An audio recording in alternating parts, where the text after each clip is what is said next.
Vous écoutez le podcast L'histoire de Jean, ici et là pour toujours.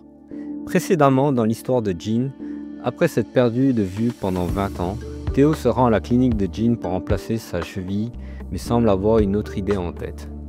Épisode 2. L'offre. Jean et Théo s'installent chacun dans un fauteuil et un robot à roulette s'approche de Jean. D'un léger signe de tête vers Théo, Jean indique au robot de servir son invité en premier. Théo, surpris, dit « Je ne savais pas qu'on fabriquait encore ce modèle. Un café. » Jean sourit à la remarque alors qu'une tasse fumante sort du plateau. Théo la prend et le robot s'approche de Jean pour lui présenter une autre tasse. Jean répond « Ah, on n'est pas aussi moderne que vous, là-bas dans la plaine. » Théo sourit à cette pique et Jean demande « Comment vas-tu? Qu'est-ce que tu deviens ?» « Pas trop à me plaindre, » répond Théo. « J'ai même pas eu besoin de te dire que j'habite dans la plaine. » « Y avait pas besoin, » explique Jean, faisant un geste avec sa main devant son visage de haut en bas. Théo répond en souriant. « Ouais, j'ai clairement besoin de soleil. Et toi, comment va? T'as l'air en forme? » « Eh bien, plus grand chose ici ne m'appartient en fait, » dit Jean en montrant plusieurs parties de son propre corps. « Sinon, c'est un peu la routine. Mais bon, quand on regarde les infos, on se dit qu'il y a bien pire ailleurs. »« Toujours marié ?» demande Théo. Jean répond un peu mal à l'aise. « Oui. »« Avec Xiao ?» continue Théo. « Oui. »« J'aurais été surpris du contraire, » dit Théo. « Vous étiez fous l'un de l'autre la dernière fois que je vous ai vu. On pourrait dîner un de ces soirs si ça vous dit, » propose Théo. « C'est pas l'envie qui manque, mais ça ne sera pas possible, » répond Jean. Théo demande intrigué. « Ah bon, pourquoi ?» « Xiao et notre fille ont été déportés il y a 9 ans vers la communauté 5, explique Jean. Théo est abasourdi et demande « Quoi? Pourquoi tu n'es pas parti avec elle ?» Jean, visiblement affecté, répond « Ah, c'est une longue histoire, je te la raconterai une autre fois si ça ne te dérange pas. » « Bien sûr, désolé d'avoir abordé le sujet, » répond Théo un peu gêné. « Aucun souci. Comment ça se passe dans la plaine? Tu travailles toujours ?» dit Jean, soucieux de changer de conversation. « Oui, je travaille encore, mais ces derniers temps c'est compliqué.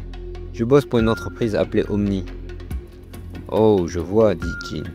« Ah, il y a quand même pas mal d'avantages à y travailler, » explique Théo. Jean reste silencieux. Théo continue, mais c'est tendu en ce moment. Les locaux nous accusent de garder toutes les ressources pour nous et de ne rien partager. « Ont-ils raison ?» demande Jean. Jean connaît en fait déjà la réponse, mais donne à Théo une chance de s'exprimer. « Ça, je ne peux pas le dire. » « Allez Théo, on est juste tous les deux ici, enfin je crois, non? C'est compréhensible que les gens veuillent eux aussi une part du gâteau, non? » La prudence de Jean est justifiée, les puces neuronales envoient et reçoivent constamment des données, et on ne sait jamais vraiment qui écoute.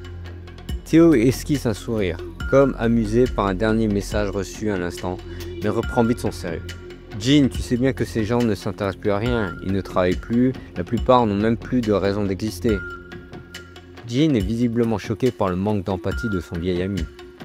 Théo s'en rend compte et tente de se rattraper. Et puis il faut reconnaître que le niveau de vie mondial s'est largement amélioré grâce à Omni.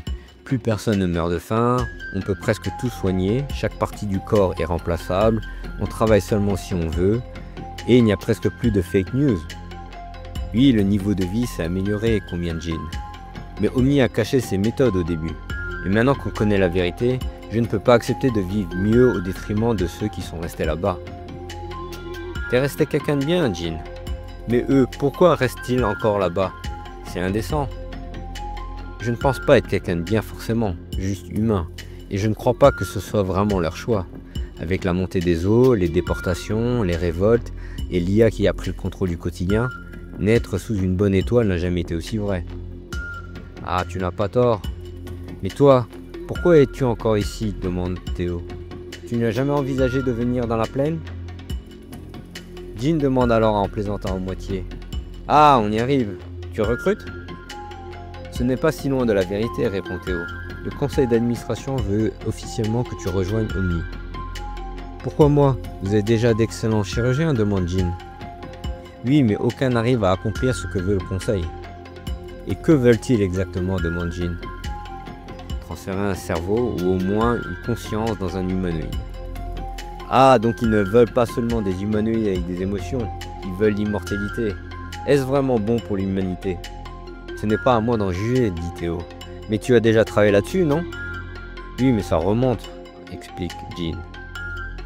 Avec ton expertise et la technologie d'Omni, c'est faisable. Waouh, la pression, plaisante Jean. Ben rien que le Jean que je connaissais ne puis gérer. Alors si tu as gardé cette image de moi, tu sais aussi que je ne pourrai jamais travailler pour Omni. Trop d'avidité, trop peu de considération pour les autres. Ben à ce sujet, le nouveau conseil d'administration a bien amélioré l'image d'Omni, je trouve, dit Théo. Pour moi, c'est juste de la com, répond Jean. Dans les faits, ils n'ont rien changé à leur façon de faire. Là, je te trouve dur, dit Théo. Laisse-moi arranger une rencontre avec eux. Ça pourrait peut-être te faire changer d'avis. Ah, et inutile de te dire qu'ils te paieront très bien. Théo, ce n'est pas une question d'argent. Tu sais bien qu'un scientifique peut travailler gratuitement s'il est convaincu du bien fondé des travaux. C'est vrai, dit Théo. Garde juste à l'esprit que ce sont des gens extrêmement puissants. Annonce la couleur, et là je ne te demande même pas une réponse tout de suite, mais des offres comme celle-là ne se présentent pas tous les jours. À ce moment, les neurones de Jean et sa puce neuronale s'activent comme jamais pour simuler tous les scénarios possibles. Tu as raison Théo, c'est une offre intéressante, mais je ne peux pas accepter. Ça marche, je n'insiste pas, dit Théo. Dis-moi si tu n'as pas travaillé sur le cerveau et la conscience, sur quoi bosses-tu actuellement? Principalement des remplacements? Oui, c'est ça, des remplacements d'organes ou de membres, dit Jean. Après, ça va des fonctionnalités cybernétiques de base à des composants beaucoup plus évolués, évidemment dans la limite du légal. Évidemment, ajoute Théo. Donc tu as un permis? Oui, bien sûr, répond Jean. Très bien, dit Théo. Bon, je ne veux pas te déranger davantage, je vais y aller. Merci pour ton temps. Je suis encore en ville pour quelques jours. Si tu as des questions, ou mieux si tu changes d'avis, n'hésite pas à me contacter. On peut aussi aller manger un morceau si ça te dit. Ça roule, merci bien Théo. C'était bon de te revoir. Apparemment, dit Théo. Théo se lève, imité par Jean. Les deux hommes se serrent la main, mais au moment où Jean tente de lâcher, Théo garde sa prise, le regardant droit dans les yeux. Ça va Théo? Demande Jean. Oui, désolé. Théo finit par relâcher la main de Jean et dit: Réfléchis-y, s'il te plaît. Carte blanche. Merci encore. Théo quitte le bureau. Dans le prochain épisode, lisez le débrief entre Théo et Victor, son assistant humanoïde. Théo demande à Victor: Tu remarques quelque chose? Rien, répond Victor. Pareil pour les murs que tu as scannés. Mais au sol, il y avait une zone bizarre.